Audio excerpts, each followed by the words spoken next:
¿Quién fue Queremón? Queremón fue un sacerdote y filósofo egipcio que prosperó a mediados del siglo I de la Era Común. Fue contemporáneo de Jesús y Pablo, y suficientemente famoso como para ser elegido tutor del joven Nerón, quien se convertiría en emperador romano. Queremón escribió al menos 4 obras sobre la historia egipcia, una obra sobre jeroglíficos, una de crítica literaria y otra sobre cometas. Queremón es una fuente única para aprender cómo los griegos entendían los jeroglíficos, cómo los egipcios comprendían tanto la historia judía como la suya. Y sobre todo, cómo los sacerdotes egipcios vivían y prosperaban en tiempos romanos. Estos sacerdotes no eran magos marginales. Eran líderes en la sociedad, bibliotecas vivientes de saber sagrado. Modelos para futuros monjes y testigos de la vitalidad y adaptabilidad del pensamiento egipcio justo antes de la era cristiana. Soy el Dr. David Litua, y si les gusta el contenido gratuito y basado en evidencia, espero que se suscriban a este canal, chequen mis libros publicados y se unan a mi escuela en línea, la Academia Gnosis, donde encontrarán muchos cursos en los campos de estudios gnósticos y herméticos, el Nuevo Testamento y el cristianismo primitivo. Si buscan resúmenes de literatura académica, pueden registrarse gratis a mi sitio web, el Archivo Gnóstico. Todos los enlaces están en la descripción.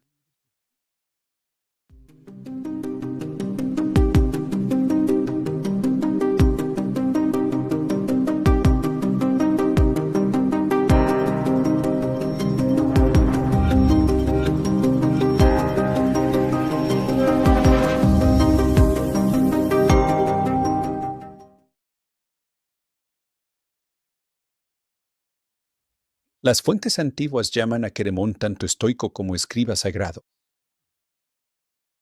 Probablemente sería prematuro concluir que Queremón seguía por completo las enseñanzas estoicas.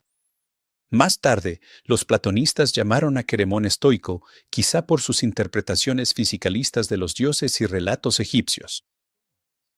Es decir, veía a los dioses y sus acciones como símbolos de fenómenos astrales y otros fenómenos naturales, como la crecida del Nilo, el movimiento del aire y el recorrido de los planetas.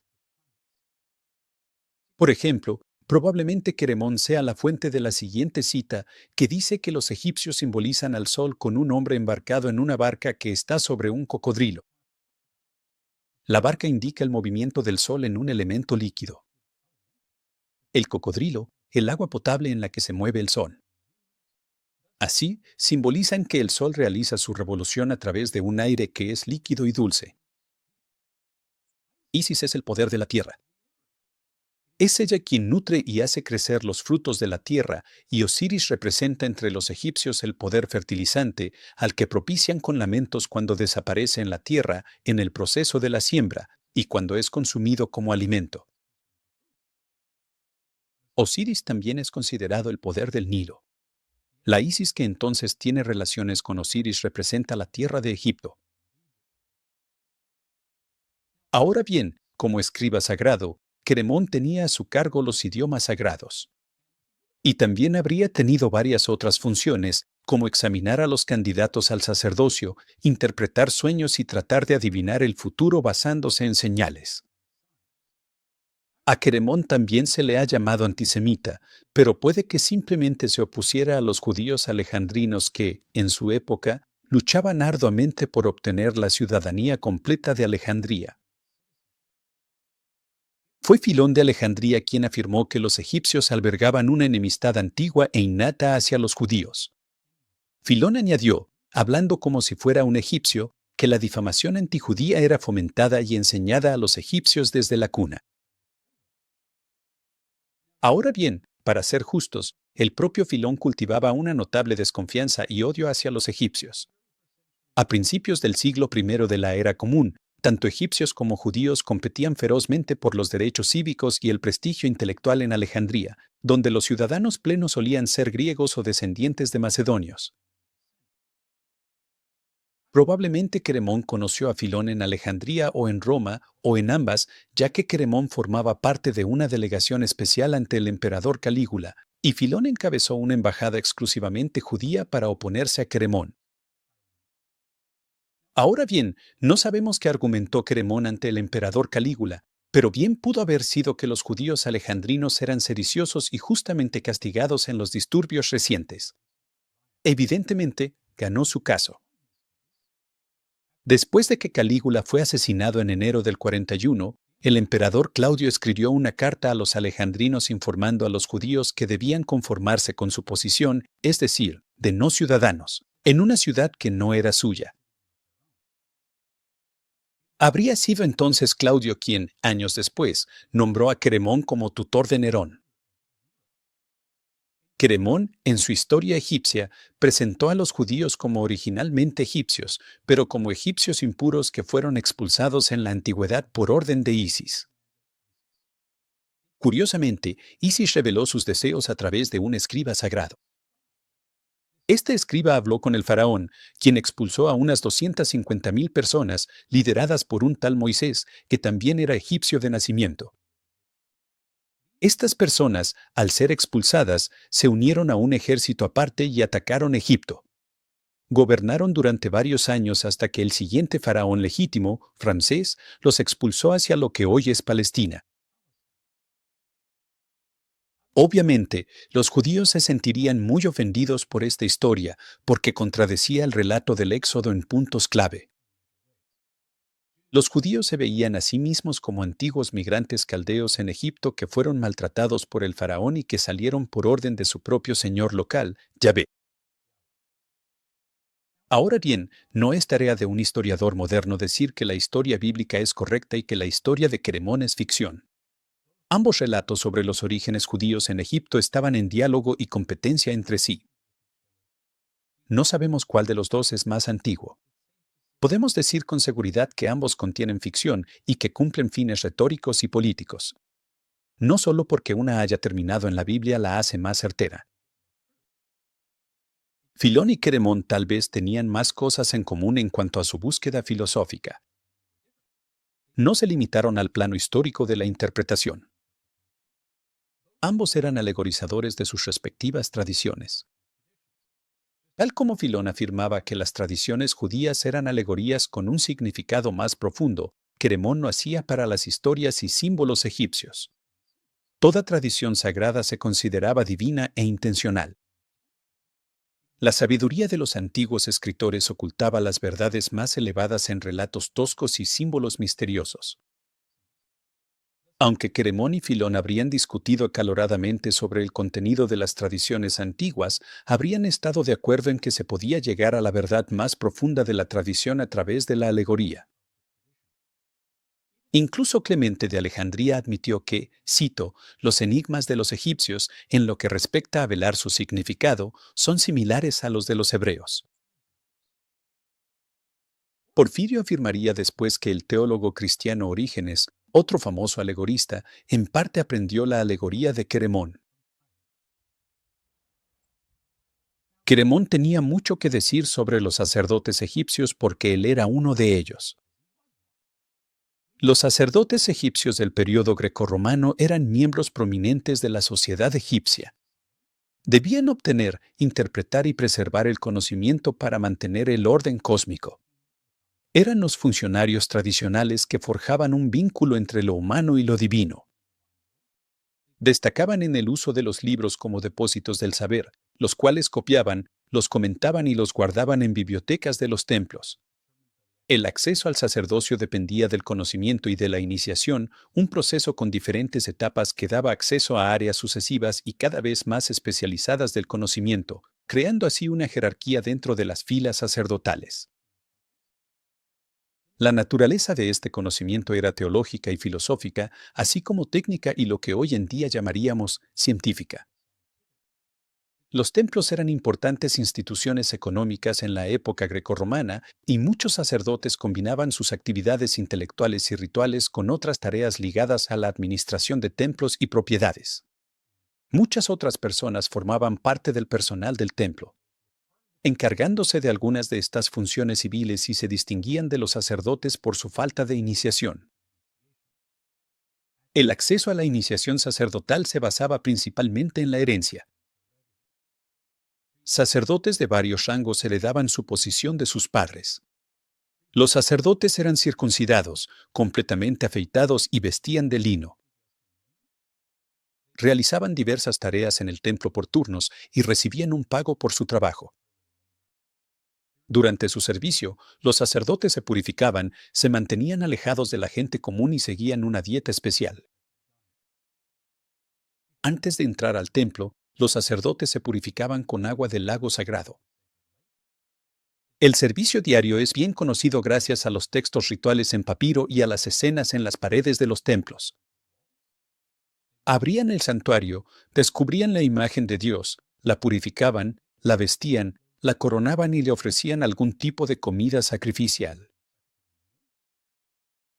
El sacerdote salía entonces del santuario, caminando de espaldas, mientras un asistente barría y borraba las huellas de sus pasos. Esta liturgia iba acompañada de quema de incienso, música vocal e instrumental y a veces de danzas. Cada actividad, como vestir o lavar la estatua divina, era realizada por un especialista. Un nuevo sacerdote demostraba su alfabetización leyendo de un libro hierático escrito en el lenguaje sacerdotal egipcio.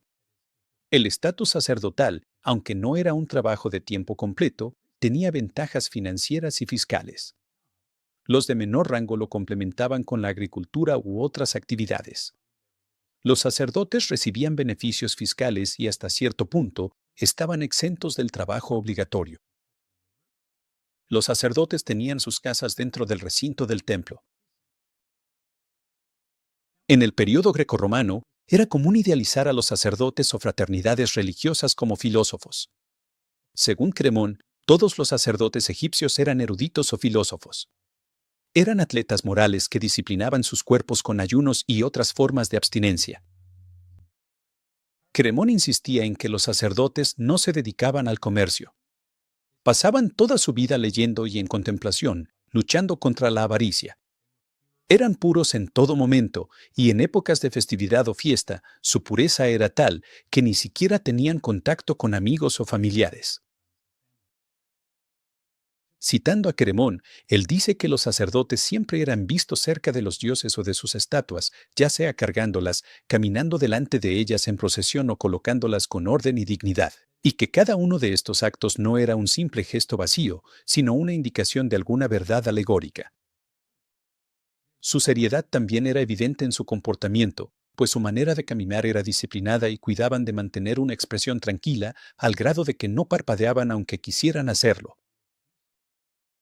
Rara vez se reían y cuando lo hacían no pasaba de una simple sonrisa. Siempre mantenían las manos dentro de sus túnicas y cada uno tenía un símbolo que indicaba el rango que había alcanzado en la jerarquía, ya que existían varios rangos. Su dieta era austera y sencilla. En cuanto al vino, algunos no lo bebían en lo más mínimo y otros solo bebían muy poco, pues decían que dañaba los nervios y causaba mareos, lo cual dificulta la investigación, y decían que también inducía deseos sexuales.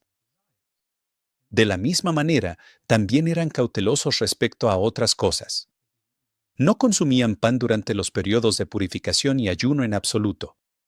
No se les permitía tocar alimentos ni bebidas que fueran producidos fuera de Egipto. Así quedaba excluida toda oportunidad de lujo. En cuanto a los productos propios de Egipto, se abstenían de todo tipo de peces y de los cuadrúpedos con pezuñas no hendidas o con dedos o sin cuernos, así como de las aves rapaces. Muchos se abstenían por completo de cualquier animal y en tiempos de ayuno o purificación, todos lo hacían.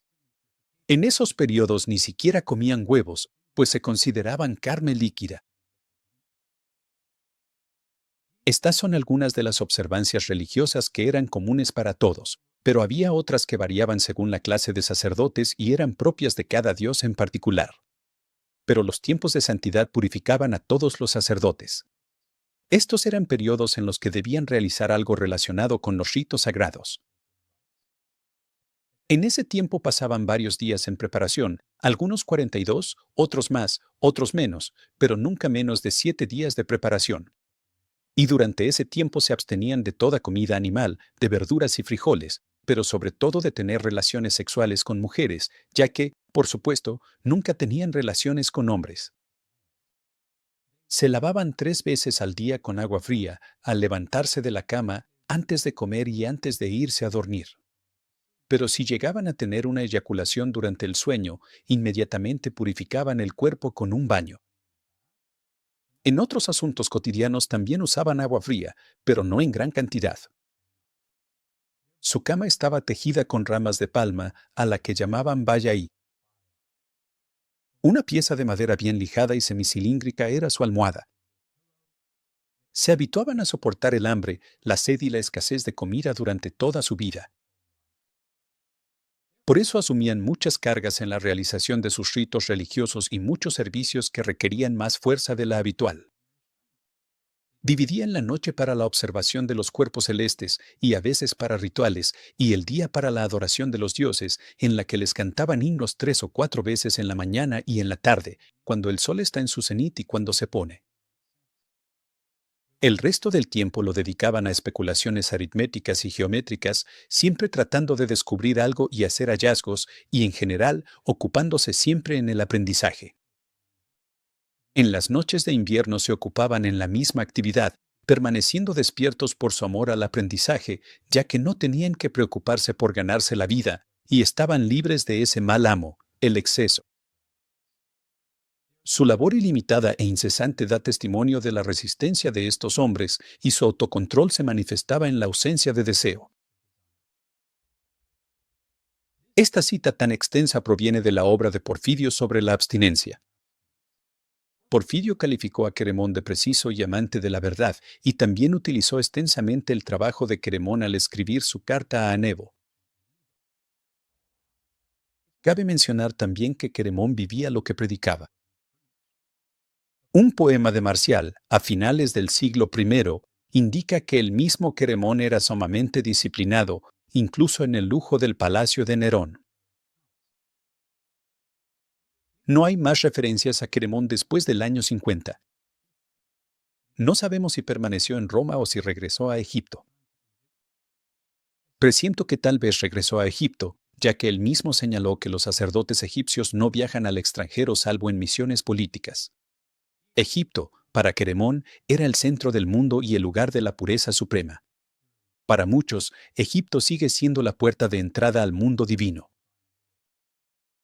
Aunque hoy en día ya no existen sacerdotes egipcios autóctonos, su recuerdo sigue inspirando a las personas a vivir de manera más ética, con más propósito y con mayor pureza.